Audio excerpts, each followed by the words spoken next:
Good morning বন্ধুরা, শুভজিৎ ফ্যামিলিতে তোমাদের নতুন আর একটা ভিডিওতে অনেক ভালোবাসা আর স্বাগত দিয়ে আজকের ব্লগ চায়ের কাপ নিয়ে স্টার্ট করলাম। মা চা করেছে, দেখো কত সুন্দর। বন্ধুরা, কালকে প্রচুর ঘুমিয়েছি, ঘুম থেকে উঠতে দেরি হয়ে গেছে, উঠে দেখি এখন 9টা বাজে আর মা চা করে নিয়ে আসলো। এখন চা খাবো। চা না খেলে আমার এনার্জি আসে না, তোমরা ভালো মতোই জানো। তো চা খেয়ে কাজ শুরু করে দিয়েছি বন্ধুরা। 9টার সময় উঠেছি আর এখন তো ছেলেদের স্কুল টাইম হয়ে যাচ্ছে, বুঝতেই পারছো। শুভজিৎ পড়ে এসেও দেখছে আমি ঘুমোচ্ছি। ওরা পড়ে আসলো, তখন আমি উঠলাম। উঠে বসা মাত্রই আমি ঘড়ির দিকে তাকিয়ে দেখি স্কুল যাওয়ার সময় হয়ে যাচ্ছে। বাবুরাও এসে একটুখানি পাশে শুয়ে পড়লো। দিদা চট জলদি চা দিল আর চা খেতে শুরু করে দিয়েছি আমরা সবাই। তো চলো বন্ধুরা, চা খেয়ে নি আর দুপুরে রান্নার দিকেও এগিয়ে যাই। বরমশাই বাইরে কাজ ছাড়ছিল, কারণ এত দেরি করে উঠে তো কাজ সম্ভব নয়। মা ঘর দুয়ার ঝাড় দিয়ে দিয়েছে আর বাইরের কাজও করছে। আমি উনান লেপে দিয়ে চলে এলাম। এখন চাটা খেয়ে আর উনানে নয়, গ্যাসেই ভাত বসিয়ে দেবো চট জলদি। আর প্রেশার বাবাজি তো আছেই, তোমরা বারণ করো, তবু আমি বিপদের বন্ধু ভেবে প্রেশার কুকারে ভাত বসিয়ে দিই। জানি তোমরা আমার পরে রাগ করো, কিন্তু বন্ধুরা বোঝোই তো, একটু ঘুমটাও কিন্তু মানুষের জরুরি জিনিস। রাত জেগে পড়াশোনা করছি কদিন ধরে আর এনার্জি শরীরে একদম নেই, জানো তো বন্ধুরা। বাইরের কাজ চলছে, বরমশাই আর মা করছে, আর এই পাশে আমার হয়ে গেল ভাত। আর এই মাছ দেখে তোমরা কেউ ব্যঙ্গ করো না, তাড়াতাড়ি ভাজা হওয়ার উদ্দেশ্যে এত টুকরো টুকরো করে দিয়েছি। নিশ্চয় ব্যঙ্গ করবে না, বিষয়টা যদি খুলে বলি। এই যে মাছ ভাজা আমার লাল লাল করে হয়ে গেল। আর এ পাশে দেখো উচ্ছে আলুর ঝোল বসিয়েছি, বসিয়ে ঢেকে দিয়েছি। এই মাছগুলো দিয়ে দেবো, সেই জন্য ছোটো হলেও সমস্যা নেই। তাই তো স্কুলের ভাত দিতে হবে, জানতেই পারছো। যদিও এত দেরি করে উঠলে কি হয়, তো স্কুলের ভাত এই এখন খাওয়া দাওয়া হবে। মা বাইরে বসে মোচাটা কেটে দিল, আমার একটা বড় সড়ো কাজ হয়ে গেল। এরপর শুভজিৎ স্নান করতে গেছে, জিৎ ঘর মুছছে, শুভ স্নান করতে গেছে। এবার পুজোটা দেবে, পুজো দিয়ে ওরা স্কুলে বেরোবে। স্নান ছাড়া হলো আর বরমশাই আসলো দেখো বাজার থেকে। আর এই যে স্নানের জামা কাপড় ধুয়ে দেবো। শুভজিৎ একেবারে পুজো দিয়ে ঘর মুছে ঠাকুর দিয়ে চলে গেছে। এখন আর অসুবিধা নেই, এখন শুধু বেরোনোর পালা। আর বরমশাই আবার বাজার নিয়ে আসলো, এখন ঢুকলো। ফ্রিজে রেখে দাও, ফ্রিজে রেখে দাও। কৌশিকী অমাবস্যার প্রসাদ। সৌরভ কালকে শ্মশানের পুজোয় গেছিল, বাসুরের ছেলে কালকে শ্মশানের পুজোয় গেছিল, তো প্রসাদ এনে দিয়েছে। সকাল থেকে কাজের তাড়নায় আর হয় না। উচ্ছে আলুর ঝোল আর ভাত খেয়ে সবাই গেছে। বরমশাই এখন বাজার থেকে আনলো, দেখো হচ্ছে যে হলুদ। আর এই যে মা ওই পাশের বাড়ির সুতোপাদের ইয়েতে রয়েছে, এটা বেশ ভালো লাগলো, টাটকা টাটকা, তাই তুলে নিয়ে আসলো। আর কি মাছ নিয়েছো নাকি এক গাদা পদের? নাও ধরো ধরো ধরো, মাছ ধরো। মাছ আর কি আনছো? মাছ, কচু, ধরো ব্যাক ক্যামেরায়। মিষ্টি কুমড়ো, আলু, বেগুন, পটল, কচুর গাঠি। আর এই যে 3 প্রকারের মাছ। ইলিশও আছে শুনছি, এখন দেখাচ্ছি না, পরে দেখাবো রান্নার সময়। ডিউটি করে আসি আগে। ডিউটি বললেই তো মুখের কথা নয় বন্ধুরা, ডিউটি যেতে পারলাম না, কারণ এতগুলি মাছ কাটতে হবে। দেখো আমি কাটতে বসেও পড়েছি। ওই যে চাদা মাছ নিয়ে এসেছে, লোটে মাছ নিয়ে এসেছে, আর ইলিশ কাটতে তো আর কোনো ঝামেলা নেই, তাই কেটেই নিয়ে এসেছে। আর বাকিগুলো আমি কাটলাম, সব কাটা হয়নি। বরমশাই বাজারে গেলে না আবার চোখে পড়ে ছোট ছোট মাছ। উনি যেমন ভালোবাসে আর আমিও কাটতে ভালোবাসি। আর বিষয়টা হচ্ছে, আমি না কাটলে এই মাছ আমার মাকে এখন বসে বসে কাটতে হবে।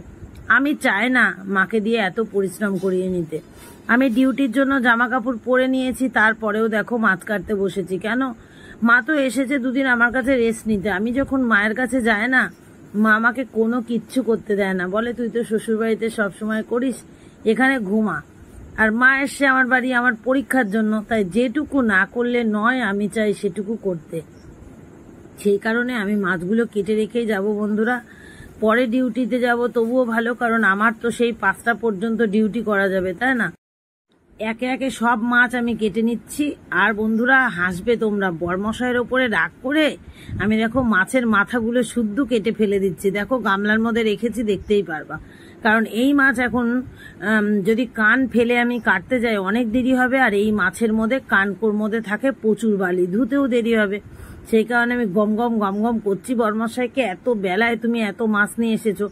এখন মাকে আমি মাছ কাটতে দিচ্ছি না মার কোমর ব্যথার জন্য, বরমশাইও তো আমার আপন, বরমশাইকে আমি এতগুলো মাছ একা কাটতে দিয়ে গেলে আমি ডিউটি গিয়েও আমার খারাপ লাগবে। সেই কারণে আমি নিজের কষ্টটাকে নিজেই স্বীকার করে নিয়ে বসে পড়লাম। আর এখানে বসে বসে অর্ডার করছি, বালতিতে করে জল আনো, লবণের ডিব্বা আনো, কেরোসিন তেল আনো, সর্ষের তেল আনো, লেবু কেটে নিয়ে এসে রাখো, তাড়াতাড়ি হাত ধোবো। মানে আমি মাছ কাটছি বটে, তার থেকে মাছ কাটার থেকে খাটুনি করিয়ে নিচ্ছি বরমশাইকে। কারণ মাছ কেটে এখানে কেরোসিন তেল না ছিটলে খুব মাছি আসে। আর এই যে ড্রেস পরে নিয়েছি ডিউটি যাব, মাছের গন্ধ যদি বেরোয়, সেই কারণে আমি লেবু দিয়ে প্রথমে হাত ধুয়ে সাবান দিয়ে তারপরে সর্ষের তেল হাতে ডলে যাব, তাহলে আর গন্ধ বেরোবে না। সেই কারণে অর্ডার করছি। আর বরমশাই বুঝতে পারছে আমি রেগে গেছি, ও চুপ করে বসে আছে। দেখো ডিউটি চলে এসেছি অনেক দূরে, এই রাস্তাটার পাশেই অনেক বাড়ি রয়েছে যাদের বাড়ি জল উঠে গেছে, অনেক কাঁকড়া ধরেছে নাদার মধ্যে। আমি দেখেও এসেছি, নাদা থেকে কাঁকড়া একে একে উঠে রাস্তা দিয়ে চলে যাচ্ছে। তো আমি গিয়ে বলছি, দাদা দেখুন কত বড় কাঁকড়া। বলে কি সব যাক, একটাও ধরবো না, এদের তো ধরতে হয় না। মানে ওনার ওয়াইফকে বকা দিচ্ছে নাকি। প্রায় 100টা মতো ছিল, সব এরকম করে করে চলে গেছে। আমি গিয়ে দেখে আসলাম নাদার মধ্যে আর 4টে আছে, বলছে আপনি নিলে নিয়ে যান। যেমন রোদ্দুর দিয়েছে সূর্য মামা 2 দিন ধরে পোখার আলো, তেমন বৃষ্টিও দেবে। তো কাজে গেলাম, কাজ থেকে ফিরে আসলাম বৃষ্টি মাথায় করে নিয়ে, এসে জামা কাপড় চেঞ্জ করে ঢুকে পড়লাম, কারণ 2টো বাজে। দুপুরের রান্নাটা তো ছাড়তেই হবে। মাছ কেটে ধুয়ে রেখে গেলাম, দেখতেই পারলাম। তো এই পাশে বসিয়ে দিলাম মোচা, একার ক্ষমতায় নয়, বরমশাই কাঠের উনানে ভাত করেছিল, সেখান থেকে সেদ্ধ করে দিয়েছে। আর আমি একটু ওই যা কিছু দিতে হয় সব কিছু দিয়ে বসিয়ে দিলাম। আর এ পাশে হচ্ছে লোটে মাছ, আজকে বেগুন দিয়ে লোটে মাছ বসিয়ে দিয়েছি। আর মা আমাকে একটা নতুন রেসিপি শিখিয়ে দিল মায়া মাছ দিয়ে রান্না করার জন্য, মায়া না কি জানি না। তো সেই রেসিপিটা একটু গোছানো নেই, গুছিয়ে নিয়ে বসাবো, রান্না করে ফেলি। মোটামুটি 3টের মধ্যে রান্না সারতে পারলে আমি একদম জয়ী হয়ে যাব। কেন বলো তো, ছেলেরা আজকে বলেছে তাড়াতাড়ি বাড়ি থেকে আসবে, স্কুল থেকে আসবে, সেই কারণে চলো রান্না ঝটপট করে নিই। বন্ধুরা অনেক আগে রান্না হয়ে গেছে, এখন বাজে 5টা 10। আর এই যে বরমশাই ঘুমিয়ে পড়েছে, মা ওপাশে একটু জেগে জেগে শুয়ে আছে।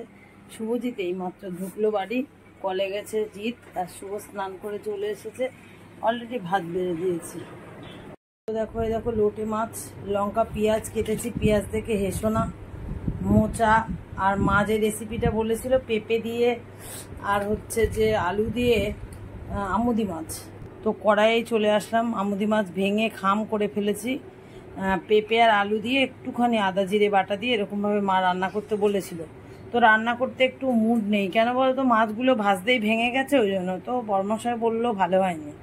যাই হোক চলো, নতুন একটা রেসিপি মার থেকে শিখে নিলাম।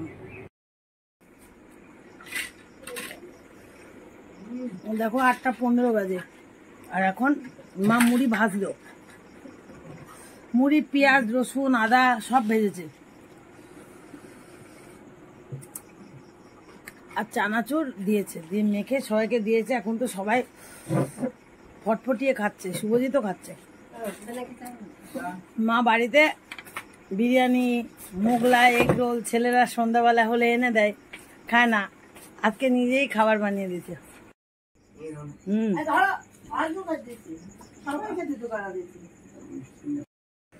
দাদাকে মুড়ি ভাতে দিতে গেছে, ওই ঘরে ঘুমে ভুল বকছে, খাবো না। বন্ধুরা পড়ালেখা করতে আর সমস্ত কিছু গোছাতে দেরি হয়ে গেল, এখন বাজে 12টা, আর ভাত বাড়তে চলে এলাম। দেখতেই পাচ্ছ পাতাটা কিন্তু দেখে খুব খারাপ লাগছে না বলো, এটা হচ্ছে পদ্ম পাতা। আর আমার মা কত ভাত খাবে দেখেছো, খরগোশ এর থেকে বেশি খায়।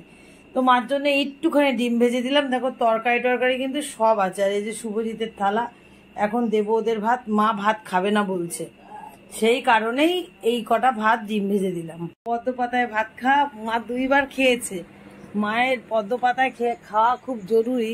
আর দেখো 12টা বাজতে 15 মিনিট বাকি, এখন আমরা রাতের খাবার খাচ্ছি, সেজন্য বাইরে এসে তোমাদের ঘুরি দেখালাম। তো চলো ভিডিওটা আজকে এখানে এন্ড করছি। দেখা হচ্ছে আগামী দিন নতুন ব্লগে। সবাই ভালো থেকো, সুস্থ থেকো।